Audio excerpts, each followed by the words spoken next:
Pero kung bago ka pa lang sa aking channel, paki-like, share, and click the subscribe button and the notification bell para lagi kayong updated sa mga parating ko pang uploads.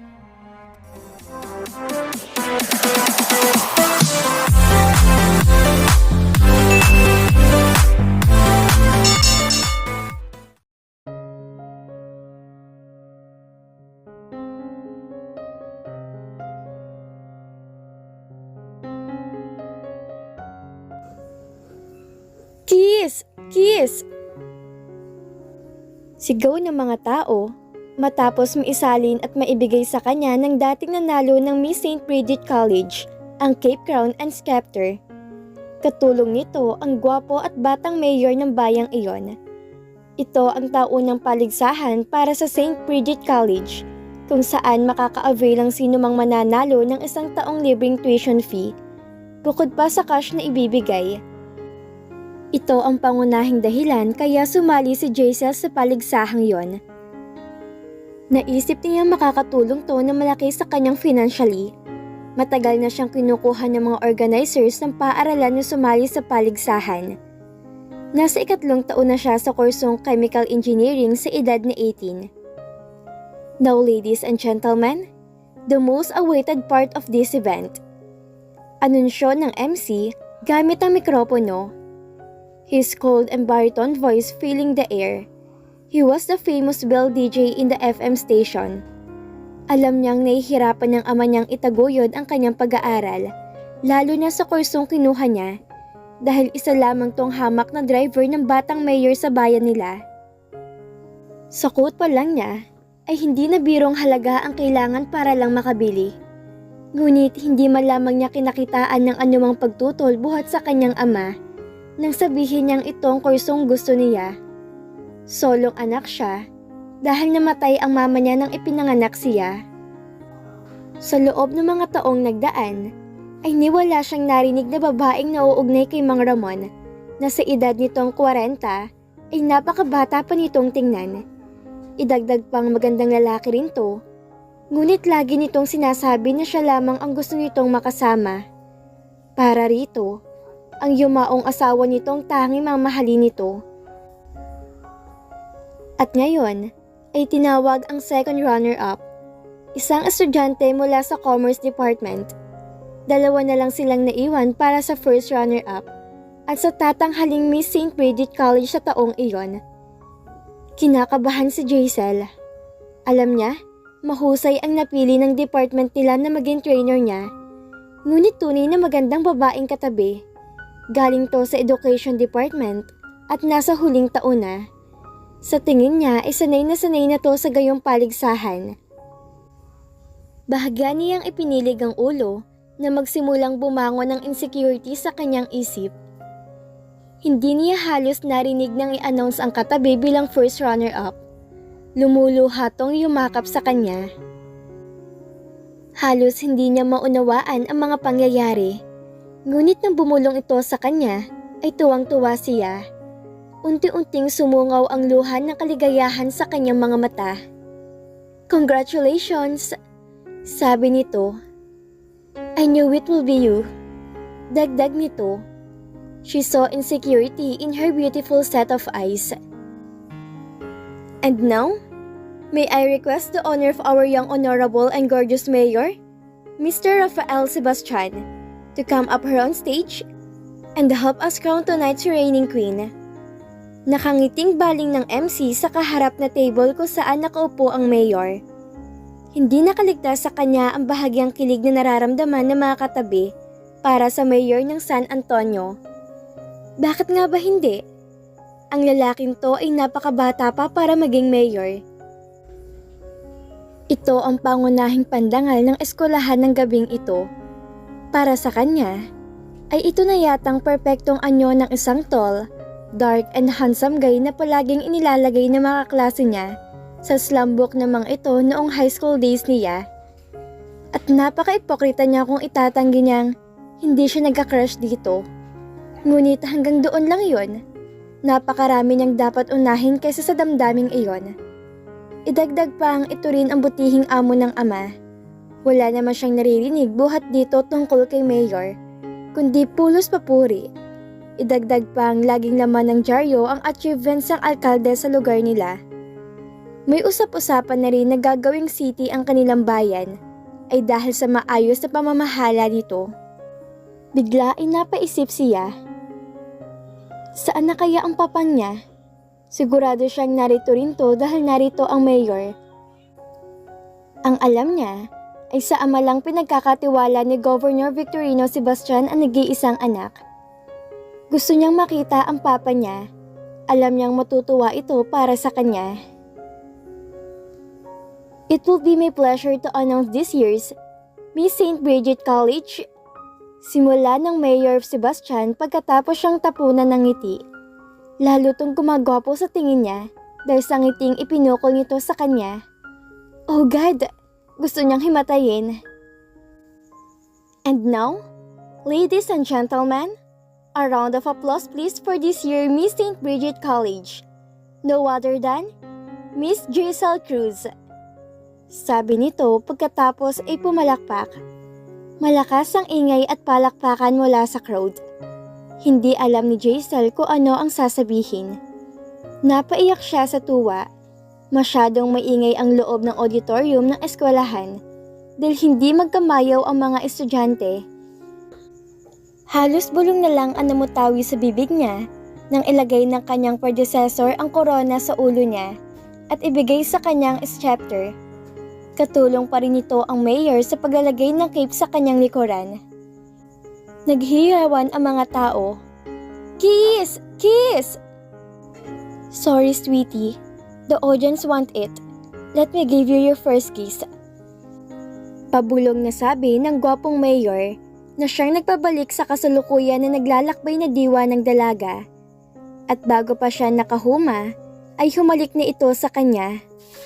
Of all the places, sa gilid pa ng lips niya. And he was right. It was her first kiss. Alam niyang pulang-pula ang kanyang mukha. Mabuti na lang. At sa gabi ginanap ang naturang event at puno ng makeup ang kanyang mukha. Kaya hindi naging visible ang epekto ng halik na yun sa kanya. Pagkatapos niyon ay lumakad siya. Planting that victory smile on her face, ang mayor naman ay bumaba na mula sa stage at bumalik sa table nito. Nakasuot siya ng dazzling red gown na may slit sa kanyang bahagi ng laylayan. Ayon sa kaibigang si Arlene, ay bagay na bagay sa kanya ang gown dahil na-emphasize ang sexing katawan niya sa tabas niyon ang maging ang kulay ng kanyang balat. Morena kasi siya. Mistula mga bituin ang mga beads tuwing tatamaan ng ilaw ang kanyang paglalakad. Lalong nagpalakpakan ang mga tao sa loob kasabay ng mga hiyawan ng mga ito. Nagkikislapan ang mga kameras. Bukas, tiyak niyang headline ang naturang okasyon. Sa kabila ng kaguluhan sa paligid, ay napapansin niyang may pares na mga matang nakatingin sa kanya. At nang umikot siya, ay nakita niya ang gwapong mukhang iyon. Raphael winked at her when their eyes met. Pilit niyang inog ni Ra. Right hand on her hip, habang ang kaliwa naman ay hawak ng scepter at bouquet of flowers. Nagsama ang kanyang court para sa litrato. Nakuhanan din sila ng larawan na kasamang organizer, pati na ang mayor. Momentous event indeed. Ibinalik ni Giselle ang tingin sa crowd. Nakita niya sa Arlene na panay ang kuha ng picture sa kanya gamit ang digicam. Ngiti-ngiti ito sa kanya. Siya naman ay ngawit na sa kakatayo. Dahil hindi siya sanay na nagsusuot ng stiletto heels, masanay siyang madalas magsuot ng sneakers dahil dito siya komportable. Nakita niyang lumigid ang best friend niya at umakyat sa stage. Sinundan niya to ng tingin. Napataas ang kanang kilay niya na makita niyang lumapit ito kay Mayor. At bago pa niya nahulaan ng gagawin nito, ay lumapit na to sa kanya kasamang Mayor. Pinagtabi sila ng piliyang kaibigan niya. Smile! Nakangiti nitong sabi sa kanila bago pinindot ang flash ng kamera ng tangan nito. Very cooperative naman ang binata kahit 3 beses pa silang kinuhanan nito. Sinadya yun ni Arlene dahil alam nitong matagal na siyang may crush sa mayor. Kimi siyang ngumiti sa binata pagkatapos, "Thank you sir, pasensya na ho." Bahagya siyang tumungo pagkasabi niyon.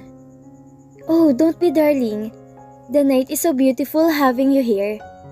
Sabi nito, hinawakan nito ang kanang kamay niya at dinala sa mga labi nito sa kahinalikan. "Good night." Paalam nito. Maang siyang napatitig dito nang dahan-dahan nitong ibinaba ang kamay niya at marahang tumalikod. Naiwan siyang napatanga. Hindi ba ito aware sa crowd na sa kanila lagi nakatingin? Hindi ba nito nakita mga nagkikislapang kamera sa paligid? Napailing siya. Napatingin siya sa kaibigan na tutup ng kamay nito ang bibig upang huwag mapatili. Napailing siyang muli. Alam niya niyang katakot-takot na tukso mula rito ang tatanggapin niya pagkatapos ng okasyong ito. Wala na ang mayor, pero pakiramdam niya ay nanginginig pa rin ang kamay niyang hinalikan nito. Ito rin ang kauna-unahang lalaking humalik sa kamay niya. Well, at least, ang crush niya ang nagbigay sa kanya ng first kisses niya. Isa-isang lumapit ang mga kaklase niya at binati siya. Tiyak niyang papakainin niya mga ito sa kantin sa Lunes, buhat sa cash prize niya. Naroon din, pati mga guro niya kasama ang dean ng department nila. "Gosh girl, ang swerte mo." Ani Arlene na makalabi to sa kanya at sila na lang dalawa. "He, tigilan mo nga ako." Mahinang singhal niya. "Nananakit ng mga binti ko ah." Reklamo niya na naupo sa isang upuan. "Wala pa ba ang papang?" Tanong niyang palingalinga sa paligid. Naupo rin ito. "Wala pa eh." Sagot nito habang isinisilid sa dalambag ang digicam nito na nasa case na. "Hayaan mo na yung pananakit ng binti mo dahil sulit naman ang lahat." Tudyo nito, "Campus queen ka na. Nahalikan ka pa ng Prince Charming mo." Dagdag pa nito, "He?" Muling singhal niya para hindi nito mahalata ang kanyang nararamdaman. "Uy, nagbabula siya." Muling tudyo nito. Mabilis itong tumayo at naglakad palayo habang tumatawa. Malalim na ang gabi nang siya nasundo ng ama. Mangilan-ngilan na lamang ang mga taong naroon pa sa auditorium. Bagaman ayaw siyang iwan ni Arlene, ay tinaboy na niya to dahil naroon ang sundo nitong pinsan. Ligtas naman siya dahil may mga gwardiya naman sa paligid ng paaralan. Humihikab na si Jaisal na makita na nagmamadaling pumasok si Mang Ramon sa loob ng auditorium kung saan siya naghihintay rito. "Pasensya na anak, ngayon lang kasi ako dumating. May dinaanan pa kasi si Mayor sa opisina nito bago umuwi ng bahay niya." Paliwanag nito. Tumayo siya at hinalikan ang pisngi nito. "Okay lang po yun, Pang. Congratulations anak." Niyakap siya nito. "Narinig ko kanina buhat sa parking area ang pagkapanalo mo. Gustuhin ko mong pumasok dito kanina, hindi ko nagawa dahil inaayos ko ang brake ng sasakyan." Paliwanag nito. "Sinuwerte marahil, Pang." Sabi niya, "Nabre kayo ng 1 taong tuition fees." Masayang dugtong niya. "May cash din po, kaya ibibili ko yun ng ilang kagamitang kailangan ko sa lab." "Okay lang naman yun anak, pero natutuwa ko tanalo ka. Kung narito lang ang mama mo, tiyak na matutuwa siya sa'yo." Anito sa gumagaralgal na tinig. "I'm sure nanonood ang mama kanina, Papang. Huwag na kayo malungkot." Nagpatiuna na siya sa paglakad habang pinapahid ang namumuong luha sa gilid ng mata. "Sige tayo na." Binitbit ni Mang Ramon ang iba niyang dala sa isang kamay, habang ang isang kamay naman nito ay nakahawak sa kanya. Siya na ang nagdala sa bulaklak. Nadaanan nilang isang post kung saan nandoon ang isang gwardya. "Congrats, Miss Cruz." Narinig niyang sabi nito. Ngumiti siya rito. "Thank you, Manong." Kinabukasan, halos tanghali na magising si Jaisel. Inaasahan na niyang wala ng papa niya pagkagising pagkat maaga tong umalis ng bahay nila. Maaga kung pumupunta si Mayor Sebastian sa munisipyo, kaya maaga rin itong sinusundo ang huli. Sabado, kaya wala siyang pasok. Pumunta siya ng kusina dahil kumakalam ng sikmura niya. Nakita niyang may nakatakip na pagkain sa mesa. Inalis niya ang takip na mga yon at tumambad sa kanyang paboritong pagkain sa almusal. Sinangag, tapa at daing na bangus. May suka rin na may sili at hinog na kamatis bilang sausawan. Katabi niyo ng isang pitsil ng tubig. Sumaglit siya sa lababo para maghugas ng kamay bago kumain. Pagkatapos makapag-agahan, ay naglinis siya ng buong bahay nila. Maliit lang yon. Dadalawa lang ang kwarto para sa kanila ng ama. Gawa ito sa kahoy at semento na may flower garden sa labas. Mahilig kasi siya sa bulaklak. Matapos maglinis, ay nagpasya siyang maglaba. Kinuha niyang maruruming damit nila ni Mang Ramon at nagtungo sa kinaroroonan ng washing machine sa gilid ng bahay. Matapos lagyan ng kaukulang tubig at sabon ang tab ng appliances, ay isinalang niya roon ang labahin bago pumasok muli sa loob ng bahay upang linisin ang banyo. Halos 1:00 ng hapon na matapos siya sa lahat ng gawaing bahay. Naligo muna siya bago kumain ng tanghalian. Dala-dala ang baso ng juice at platito ng tinapay na may butter ay pumunta siya sa sala at inilapag ang mga yon sa mesita. Kinuha niya ang remote control ng TV at nanood siya ng isang noontime show. Tawa siya palabas.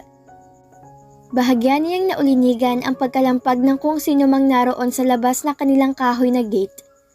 Sumilip siya sa bintana at nakita ang ulo ng kaibigan sa labas. Nakangiti siyang lumabas ng bahay. "Hi girl!" Masiglang bati nito sa kanya. "Halika!" Aniya kay Arlie na mabuksan ng gate. Basa pa ang buhok nito, kaya sigurado siyang kagigising lang nito. "Sinong kasama mo?" Tanong niyang palingalinga pa. 3 kalye rin ang layo ng bahay nito sa kanila at kadalasan hinahatid ito ng pinsan nito sa pick-up. Medyo maalwan sa buhay ang pamilya ng kaibigan dahil pensyonado ang papa nito. May monthly allotment din ang mga ito mula sa kuya nitong seaman. "Oo, kaya lang umalis na. Magpapasundo na lang ako mamaya." "Oh, maupo ka na muna at ipagtitimpla kita ng juice." Sabi niya pagkapasok nila sa loob ng bahay. Tumango ito. Umupo ito sa sofa at nanood ng TV. Ilang sandali pa'y nakabalik na siya mula sa kusina. "Ano ba yung daladala mo?"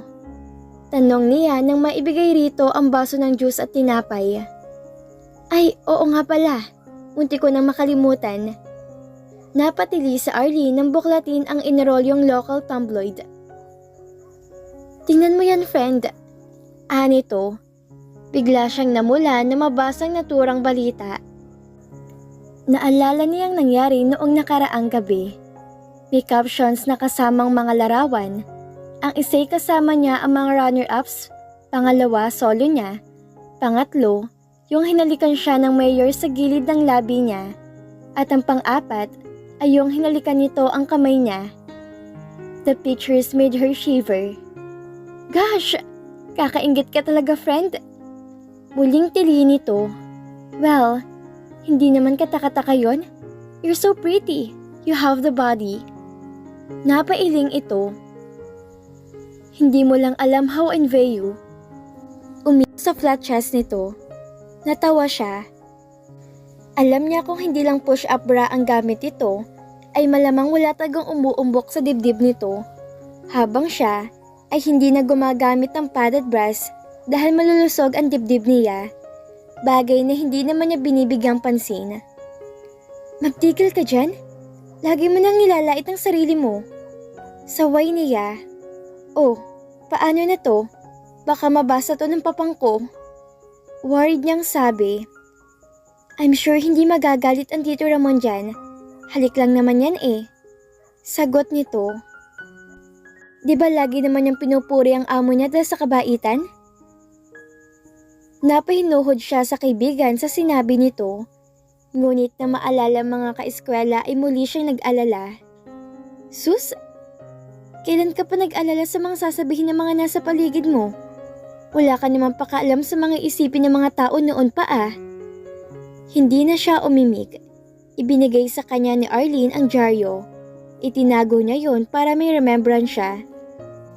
May pictures din naman siyang kuha ng kaibigan na marahil ay hindi pa nito na ipiprint sa computer nito, kaya hindi nito dala ang mga yon.